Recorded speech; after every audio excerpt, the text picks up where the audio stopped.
Salam Nihat və Vüqar, xoş Sağ olun, gəlmisiniz. xoş gördük. Xoş gördük. İstəyirəm əvvəlcə özünüzü təqdim edəsiniz və daha sonra isə sizin bildiyim qədərilə layihəniz də var, layihə haqqında danışacağıq. Buyurun Nihat bəy, sizdən başlayaq. Mən Tağıyev Nihat, Azərbaycan Memarlıq və İnşaat Universitetinin IT ixtisasının 3-cü kurs tələbəsiyəm. Həmçinin Ege Universitetində kompüter mühəndisliyi ixtisasında təhsil almışam, bir semestr.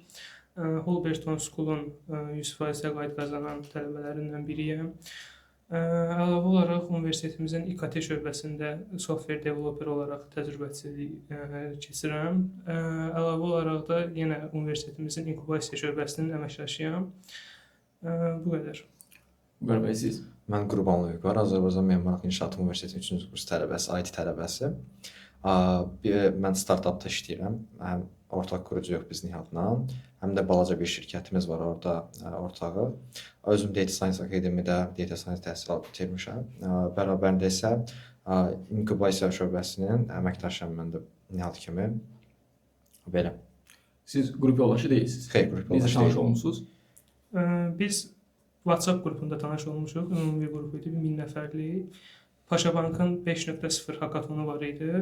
Bizim bir dənə developerimiz var, Ayxandır. O da bizim komanda yoldaşımız. Həmçinin startapda bizim CTO-muzdur.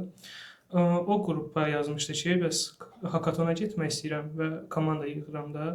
Biz də plus atdıq. Heç bilmirdik ki, eyni universitetdə oxuyuruq da. Hamımız ayrı-ayrı qruplarda oxuyuruq.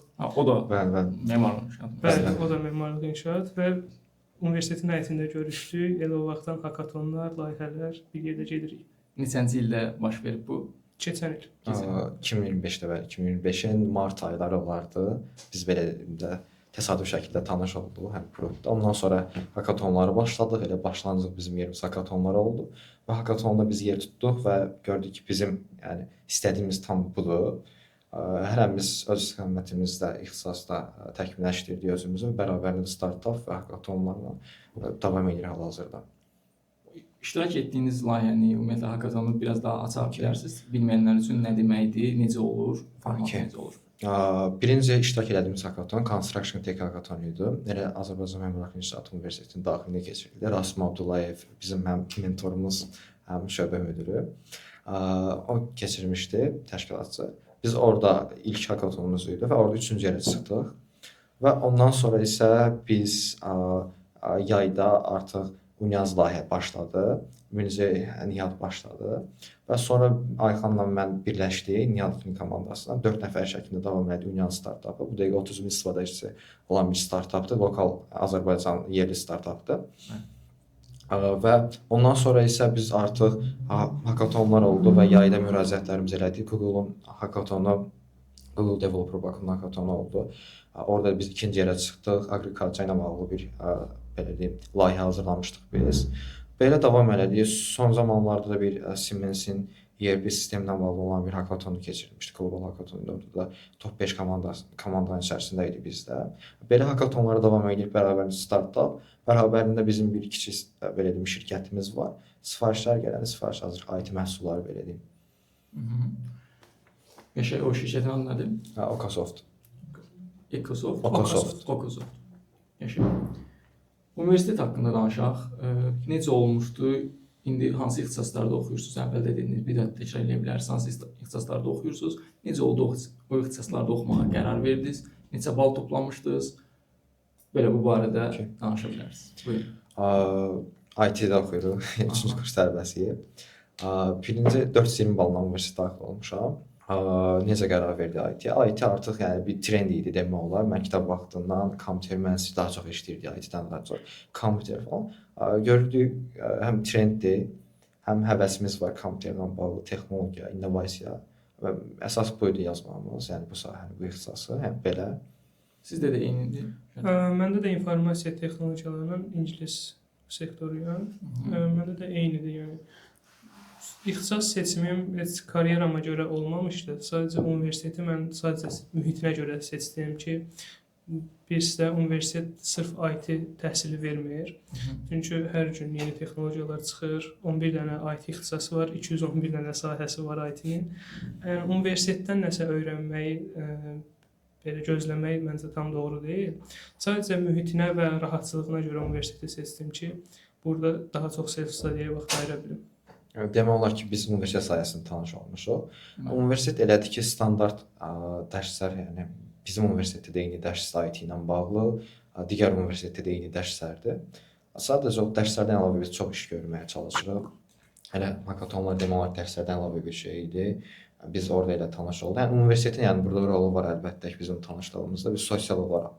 Bəli, başqa universitetin hansı bu tip mühitlərini sadalaya bilərsiniz ki, onlar sizin kimi gənclər üçün müsbətdir və o universitetin bir təhsil tərəfi var, bir mühit tərəfi var. Mühit tərəfi dəstəkləyən başqa nələri vurğulaya bilərsiniz? Mühit tərəfini belə deyim, universitetdə klublar var, yəni fəaliyyət göstərir. Açıq desək biz klublarda çox olmamış, IT tələbələri olduğu üçün biraz daha çox biz hard skill'imizə önəm verdiyi üçün belə deyim, çox çalışırıq. Çox vaxtımız olmur klublara. Bizim sosialımız belə deyim ki, hakatonlar, yarışlar dediyim kimi belə klublar var. Klublar sayəsində belə sosiallaşma var. Klublardır misal üçün. Debat klubu var, universitet Conversation daxilində. club. Conversation club nə demişdim. Və başqa klublar da var əlbəttə ki, tam məlumatım yoxdur bundan bağlı. Bəs tələbələrlə universitetin elə bir yeri varmı ki, orada bu bufeti və s. çıxmaqla siz birləşib bir yerdə nəyisə müzakirə edə bilirsiniz? Hansı ki, sinif otaqlarında nəzərdə tutmuram, bufeti də nəzərdə tutmuram, amma başqa sosial məkanlar. Son sosial məkan deməzdim. Bizdə bir inkubasiya bir otağı var. Biz demək olar ki, oradan çıxmırdıq. Gedirik uşaqlarla yeni ideyalar, hakatonlar işləyirik də, yəni orada müzakirələr Universitetin bütün tələbələrinə açıqdır? Yoxsa Bəli, sadəcə? inkubasiya. Bəli, yeni şeyə açıq olan, innovasiyaya açıq olan bir uşaq, yəni gəlib əlbəttə ki, yəni qoşula bilər bizə. Belə deyim, otaq elə otaqdır ki, biznes ideyan var, nəsə bir şey var, gətirirsən, belə deyim, ideyanı ora, mentor var, Rasim Abdullayev dediyim kimi. Danışırsan, sənə yön göstərir, startapını da oradan başlata bilərsən, belə, yəni, belə deyim, səmimi ortamımız var orada. Hətta artıq biz öz təcrübələrimizi birinci kurslara öyrətməyə başlayırıq artıq yavaş-yavaş. Biz ikinci kursda, birinci kursda nə etmişik, necə olub, belə bir şey. Biz bərabər şəkildə həm özümüzü inkişaf edirik, həm də başqalarına öyrədə-öyrədə özümüz də öyrənməyə çalışırıq. Əlavə olaraq da belə kitabxana var universitetdə. Kitabxanada da məsəl üçün bizim özümüz əvvəllər ilk görüş yerimiz kitabxanalar oldu universitetdə. Kitabxananın elə hissəsi varmı? Orada sakitlik olmayan hissə olsun və orada nəyisə müzakirə edə biləsiniz. Maraqlı bir mövzunu, hər hansı bir kitabı. Xeyr, belə bir şey. Kitabxana adından bəlli olduğu kimi belə sakit yerdir. Hər kəs gəlib dərs oxusun. Amma arada biz səs salırıq onu komanda şəklində.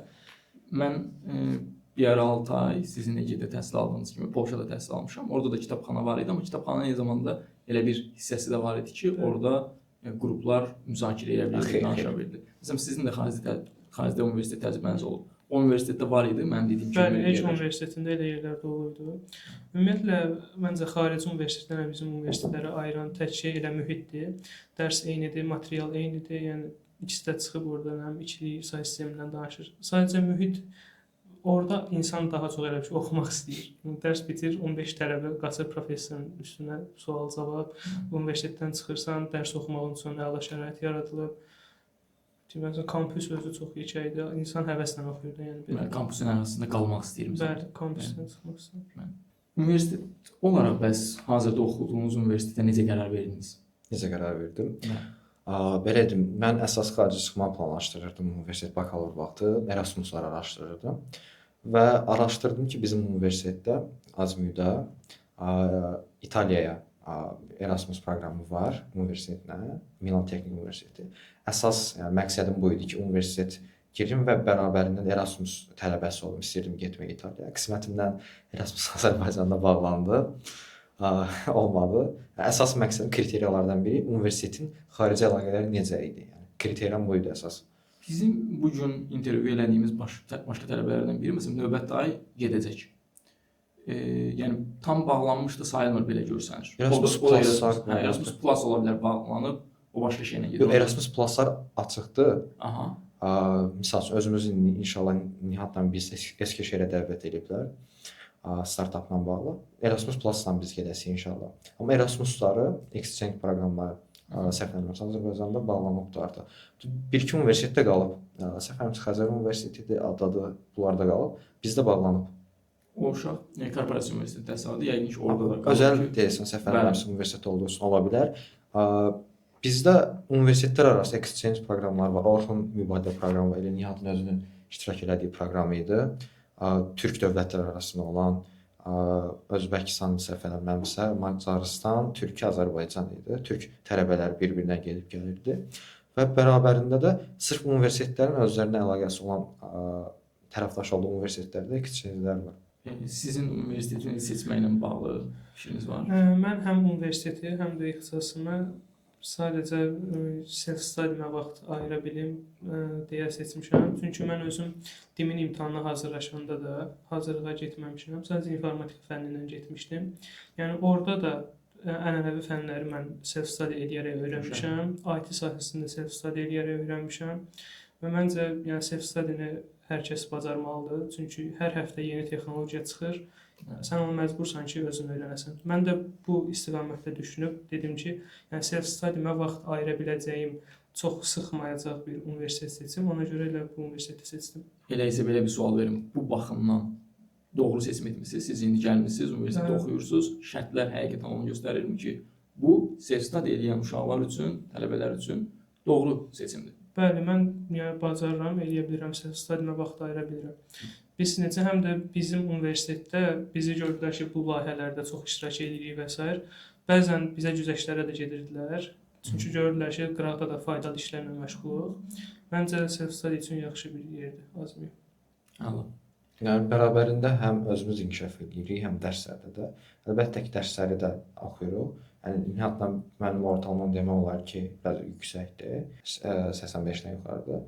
Və bu da sübut göstərir ki, universitet oxuduğun halda bərabərində self-study edərək də hər şey öyrənə bilərsən. Məsəl üçün biz dediyim kimi layihələr işləyir, artıq çox şey öyrənmişik. Məsəl üçün Nihatın belə deyim, xaricdə öyrəndiyi, Türkiyədə öyrəndiyi bilikləri gəlib mənə öyrətir. Bərabərində peer-to-peer metod kimi öyrədirik bir-birimizi, öyrənirik həm də. Mən özüm də Bakı Universitetində oxumuşam. İxtisasım tamamilə fərqli olub. Daha sonra özümə əvvəlcə ingilis dilini self-study olaraq öyrənmişəm. Sonra da proqramlaşdırmanı self-study olaraq öyrənmişəm. Yəni mən də tam sizlə eyni fikirdəyəm ki, yəni bu o demək deyil ki, təbii ki, universitet lazımsızdır. Universitet nəsə öyrətməməlidir və ya universitetdən öyrədilənləri kənara qoymaq lazımdır. Amma düşünürəm ki, hər bir tələbənin universitet dövründə self-study bacarıqlarını inkişaf etdirməyi, self-study ilə nəsə öyrənməyi, hətta heç gələcəkdə ona lazım olmayan bir şey belə ola bilər, çünki bilmək olmur onu, öyrənməsi faydalıdır, vacibdir.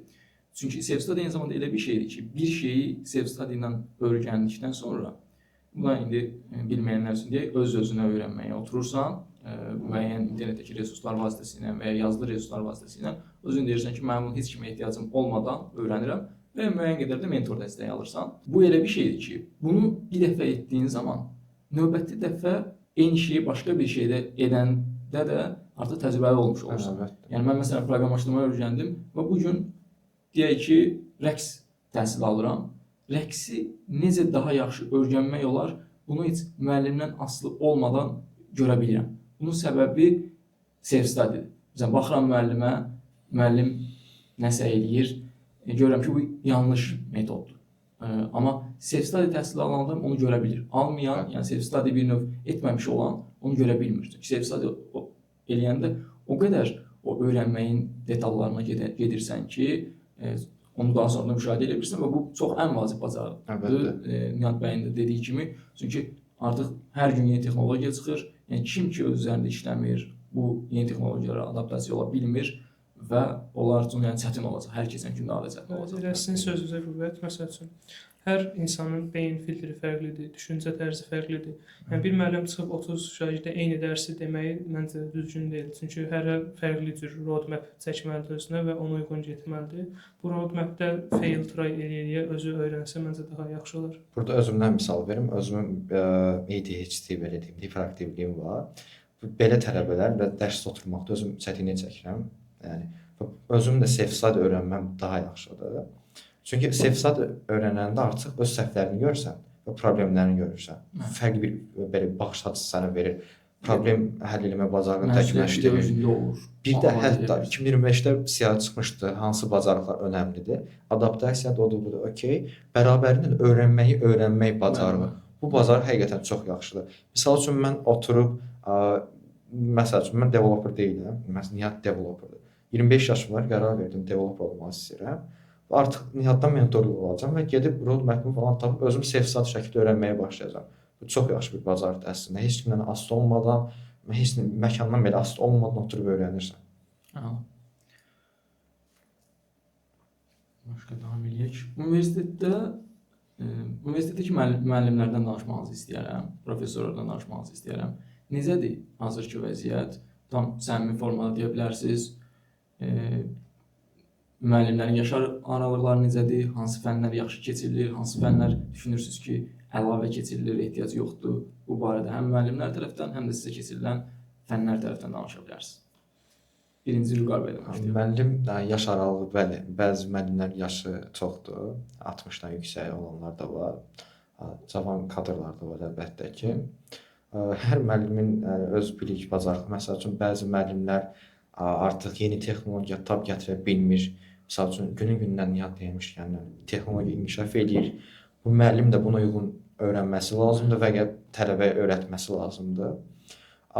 Demək, universitet elədir ki, standart, misal üçün, bu il mənə keçiləsi fəndə, bəlkə 4-5 il öncə və ya 3 il öncə standart olaraq fənlər çıxarılıb universitetdə, təhsillənir və bunlar mənə tədris olunur.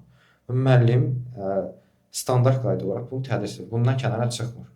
Bəzi müəllimlər var, əlbəttə ki, özümüzün IT müəllimimiz, proqramlaşdırma Sərxan müəllimimiz var bizim, İKT şöbəsinin sədri, indi isə rektorial müşavirdir. Məsələn, o bizə dərsə əlavə olaraq da çox şey öyrədirdi. Misal üçün, proqramlaşdırma öyrədirdi və bunu gedib hardan öyrənəcəyimizi də öyrədirdi, başqa materiallar da verirdi. Bərabərində bizim yumşaq bacarıqlarımızı inkişaf etdirmək üçün də məsləhətlər verirdi. Və Sərxan dərsini o qədər maraqlı keçirdi müəllim ki, həm IT öyrənirdi, proqramlaşdırma, həm də yumşaq bacarıqlar və özümüzü necə təkmilləşdirək, bununla bağlı məsləhətlər verir. Belə müəllimlərimiz də var. Yumşaq bacarığı bilməyənlər üçün bir nümunə deyə bilərsiniz yumşaq bacarığı? Bir nümunə, bəli, əlbəttə. Məsəl üçün, yenə həqiqətən deyəcəm, çünki biz özümüz orada kəşf edirik. Elə oldu ki, mən pitch-deck eləməyə çıxdım və pitch-deck eləyəndə gördüm ki, mənim pitch-deckində nə olduğunu görə bilərik. Okay. Pitch-deck odur ki, belə deyim, MVP-nizi hazırlayırsınız. MVP dediyimiz nədir? Məhsulun prototipi, kiçik versiyası, sadəcə bir funksiyanın işləm bir forması, bir platforma deyə, hər kəsin başa düşdüyü. Minimum viable product. Bəli, minimum dəyərli product deyə məhsulunuz və onu təqdim eləmək lazımdır üzvlər heyətinə, investora. Və bu təqdimat bizim bildiyimiz təqdimat dediyimiz bir anlayış slaydlar şəklində olur və bunu pitch edən bir insan olur. Bu pitch deckdir. Yəni, təqdim edən bir insan olur, o prosesdə adlanır pitch deck. Bəli. Məsəl üçün mən pitch adlanır, pitch deck isə o təqdimat pitch deck adlanır. Yəni təqdimatın bir növ yazılı olan forması pitch deck adlanır, amma sizin çıxıb onu təqdim eləməyiniz adlanır pitch etmək. Bəli, pitch etmək. Məsəl üçün mən pitch edəndə gördüm ki, burada okeydir, yaxşıyam, özümü daha yaxşı hiss edirəm və bunu təkmilləşdirməyə başladım. Amma bu bacarıqlar hardan gəlir? Vaxtı ikən müəllim mənə deyəndə ki, Vüqar, yəni sırf IT qalma, yumşaq bacarıqların üstünə düş.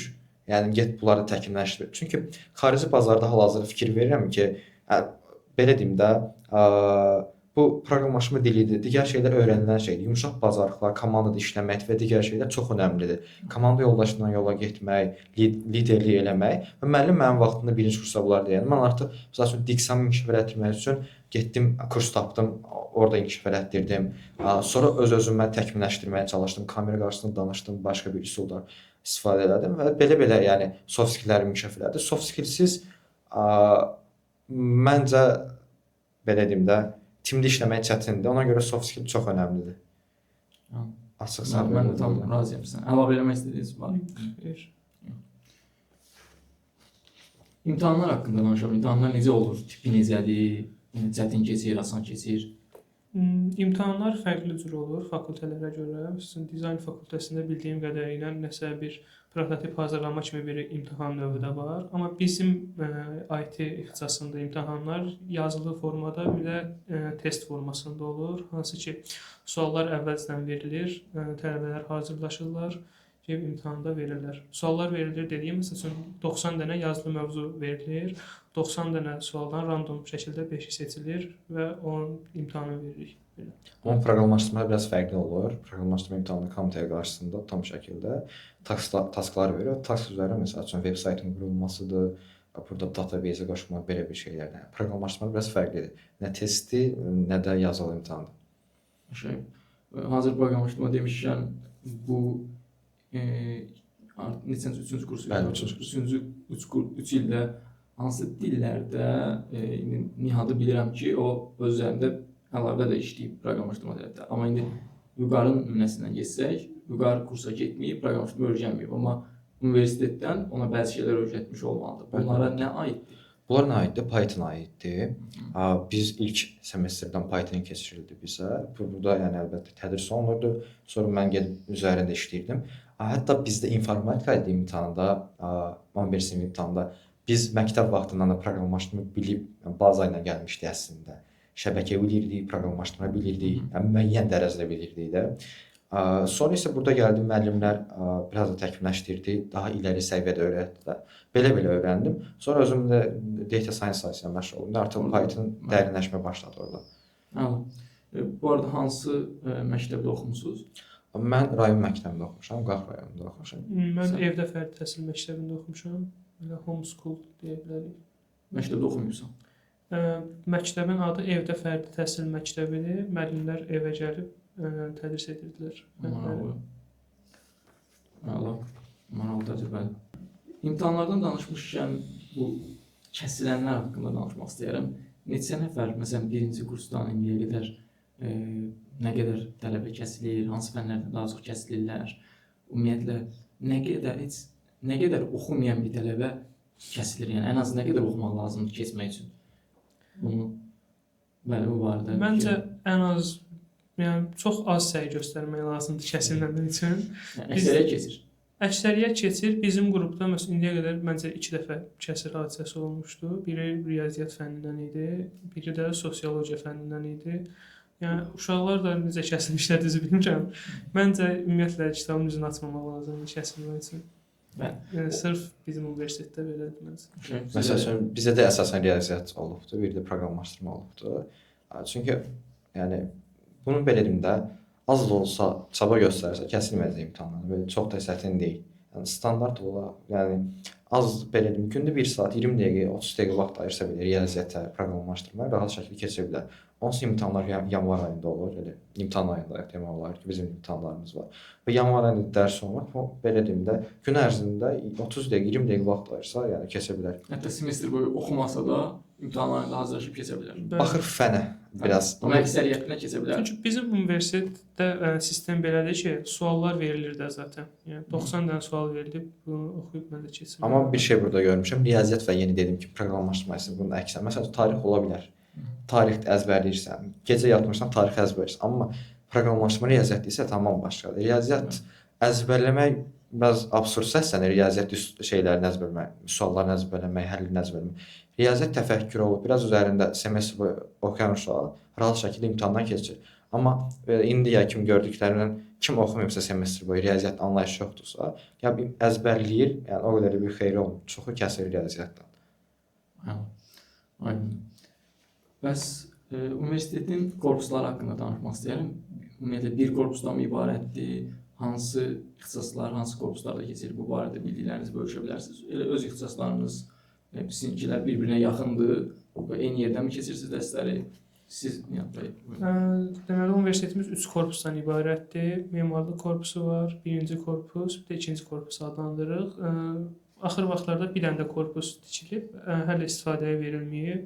O da istifadəyə veriləcək və 4 korpusdan ibarət olacaq. Memarlıq korpusu dediyimiz memarlıq yönümlü ixtisaslarda dizayn və s.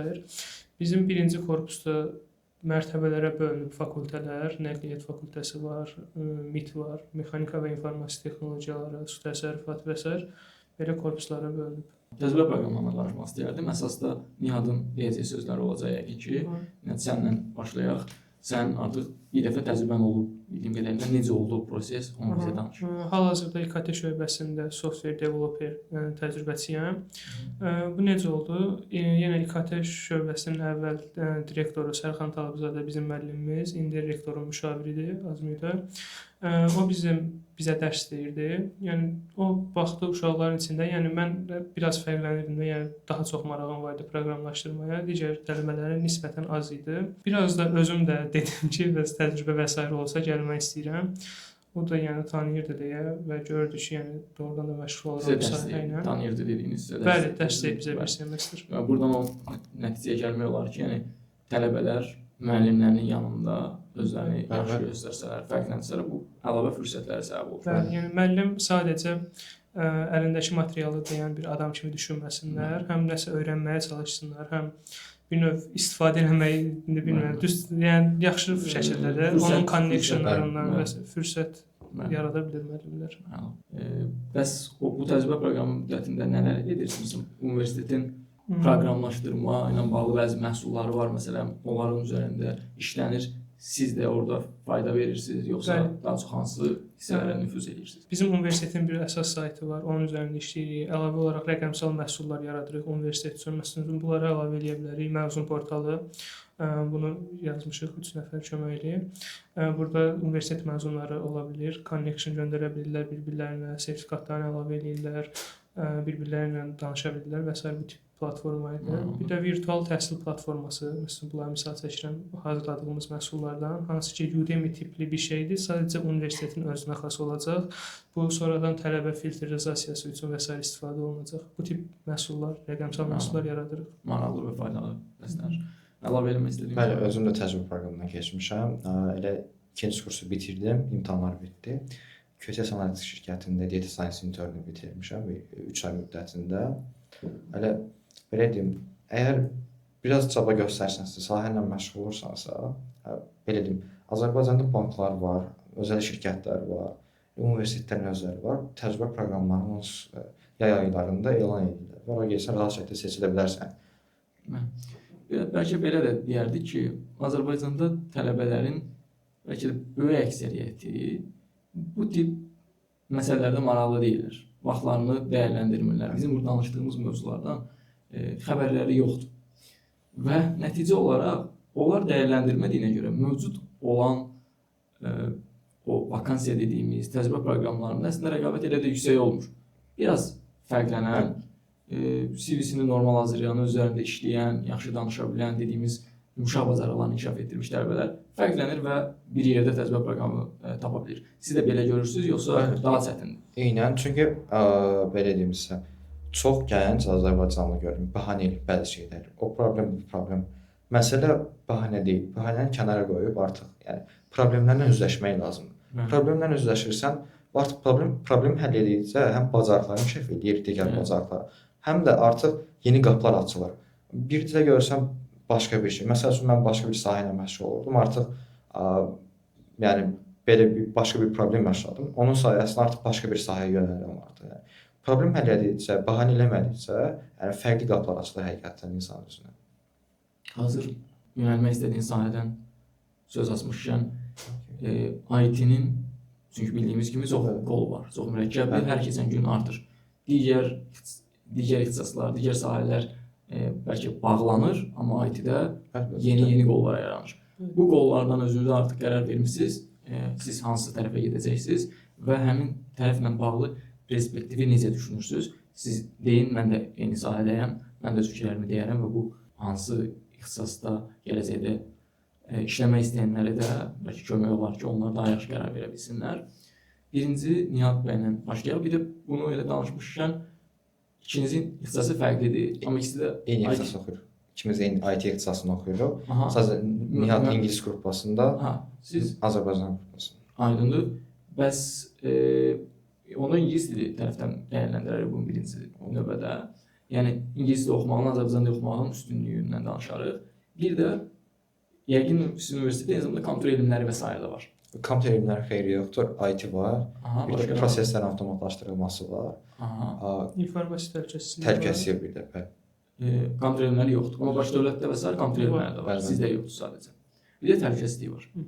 Üçünü də qısaca desəz, necə deyə bilər, bu üçündə necə fərqlənir bir-birindən? Birinci bundan başlayaq.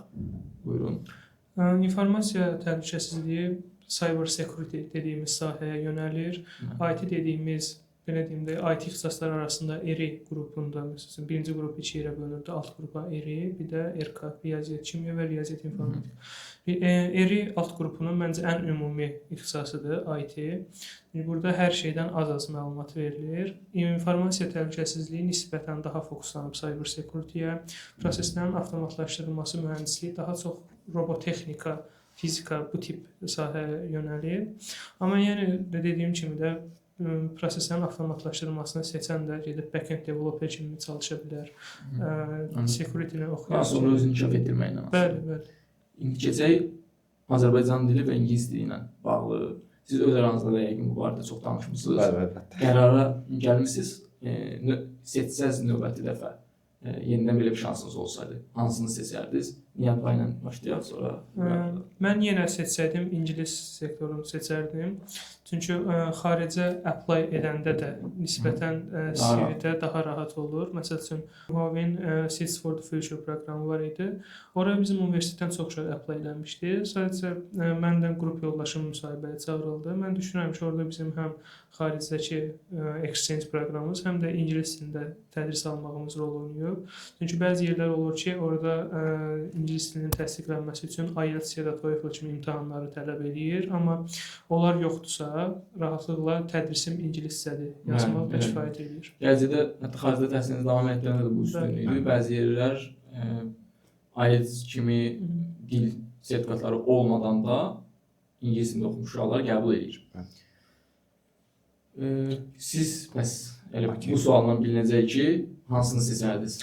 Mən ingilis qrupasını seçərəm. Soruşsaz niyə?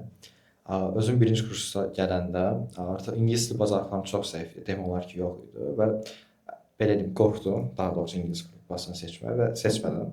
Amma artıq mən birinci kursda ingilis dilinə düşdüm, üstünə belə deyim, kursa başladım, sonra hazırlıq falan. Sonra ingiliscə sevsadi olaraq davam edirəm ingiliscə hətta. Burada bir şeyin fərqinə vardım ki, bu bacarıq elədir ki, daimi qulağın eşitməsi lazımdır ingilis dili bacarığı üçün. İngilis qrupalarının belə deyim, üstünlüyü buradadır ki, daima müəllim ingiliscə danışır. Hətta ixtisasının terminlərini ingiliscə belə deyir. Həm ixtisas tərəfdən daha yaxşı ingiliscə qulağın belə bir vərdiş alır, həm də ingiliscə daha yaxşı təkmilləşir. Belə bir üstünlüyü də var, yəni bunun fərqindəliyini yaşadım. Digər tərəfdən materiallar da yəqin ki, daha çoxdur, daha keyfiyyətlidir. Bir də ingilis dili ilə bağlı adətən belə düşünürlər ki, mən ingilis dili bilmirəm, ingilis dilində necə oxuyacağam. Mən öz hekayəmdə də bu proqramlaşdırma öyrənəndə bu belə olub. Mən başladım proqramlaşdırma öyrənməyə türk dili resurslardan və bir müddət elə davam elədim, 1 ay, 2 ay. Sonra bir gün təsadüfən YouTube-da mən proqramlaşdırma ilə bağlı videoya baxdığıma görə ingilis dilindən olanda bir video mənim qabağıma çıxdı. Mən açdım, ona baxdım. Baxarkən çox başa düşmədim, amma ciddi keyfiyyət fərqi gördüm. Yəni türk dilindəki olanla müqayisədə o video çox daha maraqlı idi. Mövzunu izah edən adam çox daha yaxşı izah edirdi, üzərində videonu çox daha yaxşı işləmişdi, texniki cəhətdən yaxşı idi, mikrofon və s. kimi şeylər. Və mən qərar verdim ki, əgər bu belədirsə, mən proqramlaşdırmaya artıq ingilis dilində baxmağa davam edəcəm. Başladım eyni kursun, hansı kurs, mən Full Stack Development kursu almışdım Udemy platformasından. Bu arada o Udemy platforması yavaş-yavaş bağlanır, yerini Coursera-ya verir, bəli. Hər bir halda bu formada platformalar olacaq uzun müddətdə və bunlar çox faydalıdır. Buradan da tələbələrə mesaj vermiş olaq. Deməli, mən ingilis dilində başladım, ingilis dili kursu aldım və başladım ona baxmağa. Başlanğıcda çətin oldu, alt yazı ilə baxırdım, bir videoya 3 dəfə, 4 dəfə baxırdım. Bir müddətdən sonra qulaq başladı öyrəşməyə, mən artıq daha rahat başa düşməyə başladım. Bilmədiyim sözləri artıq bir neçə və yazıb öyrənmişdim və bu tip texniki sahələrdə söz elə də çox olmadığına görə rahatlıqla bir müddət sonra başa düşürsən.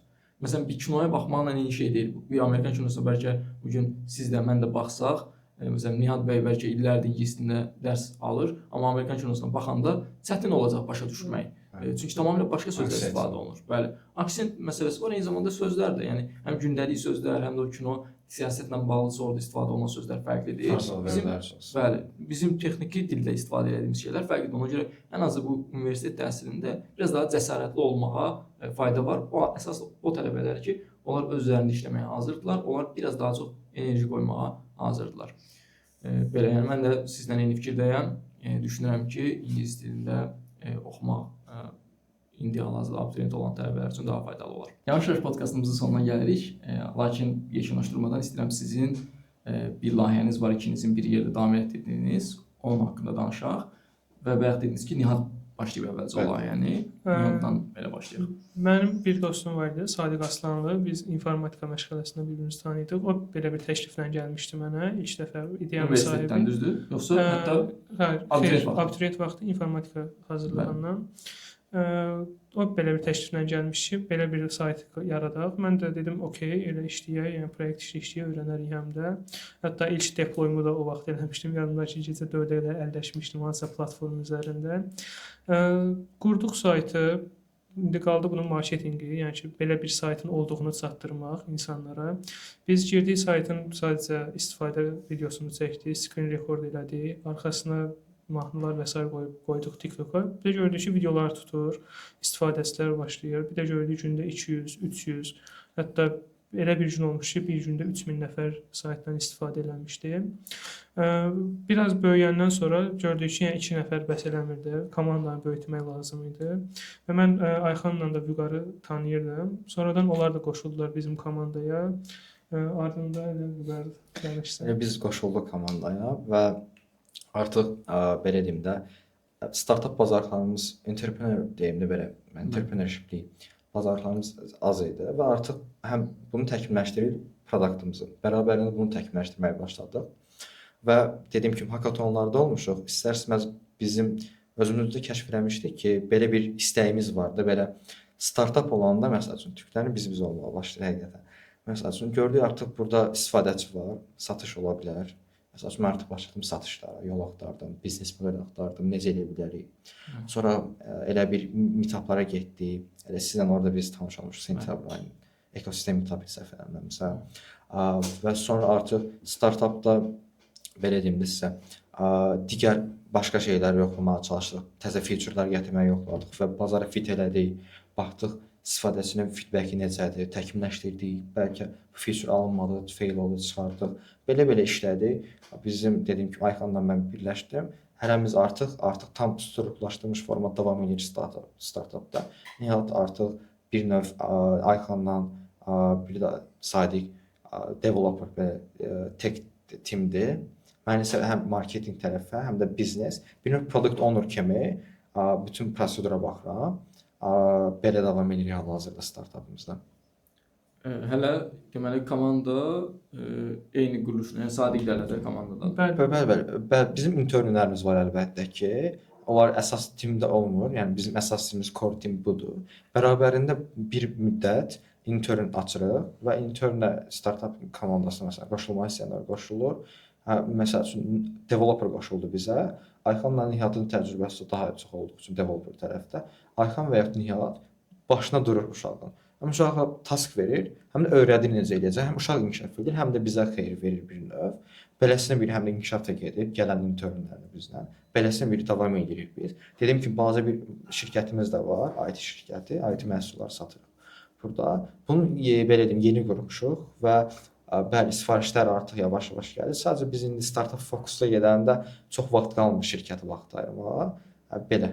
Son olaraq oxuduğunuz ixtisasda oxumaq istəyən bir abituriyent, ona bir sözünüz olsa, tövsiyəniz olsa, ondan bir təcrübənizi bölüşmək istəsəz, nəyi bölüşərsiniz? Vüqar bəy, birinci sizdən başlayaq. Mən tövsiyə elərdim ki, məsələn, IT ixtisasına gələn tələbələr, bunu mən özümdə də görmüşəm, müşahidə etmişəm.